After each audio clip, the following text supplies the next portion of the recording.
నాకు తెలిసి రీసెంట్ పాస్ట్లో సలార్ సినిమా మాత్రమే వితౌట్ సింగిల్ రూపీ అడ్వాన్స్ 2 స్టేట్స్లో రిలీజ్ చేశారు.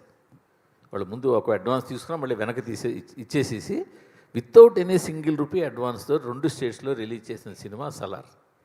మళ్ళీ ఆ ఫీట్ చేసింది మీరే. ఈ ధైర్యం ఎక్కడి నుంచి వచ్చింది? ₹1 అడ్వాన్స్ వాళ్ళ దగ్గర నుంచి తీసుకోకుండా 2 స్టేట్స్లో సినిమా. కానీ ఇప్పుడు పైగా నాకు ఇంకో విషయం కూడా తెలిసింది, రిలీజ్కి 3 days బిఫోరే మీ ఫైనాన్షియల్ కమిట్మెంట్స్ క్లియర్ చేశారని. ఈ 2 ఎలా సాధ్యమైందో చెప్పండి sir. That is my last question. Sir, నా పేరు పైన ఉన్న ఆస్తులన్నీ బ్యాంకులో పెట్టి ఫైనాన్స్ చేసుకున్నాం. ఎవ్రీథింగ్, ఎవ్రీ సింగిల్ థింగ్ బ్యాంకుల్లో పెట్టి ఫైనాన్స్ చేసుకున్నాం.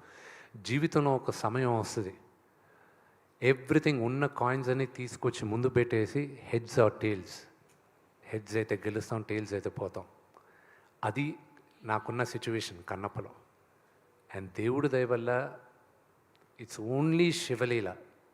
ఈరోజు మీరందరూ నేను గెలిచాను అంటున్నారు. ఇట్స్ ఆల్ బికాస్ ఆఫ్ శివలీల. నాకు ఇంకా నమ్మబుద్ధి కావట్లా. This success is entirely the audiences. And నిజమైన సినిమా ఆనెస్ట్గా తీస్తే ప్రేక్షకులు ఆదరిస్తారని ఇది ఒక నిదర్శనం అనేది నేను నమ్ముతున్నాను.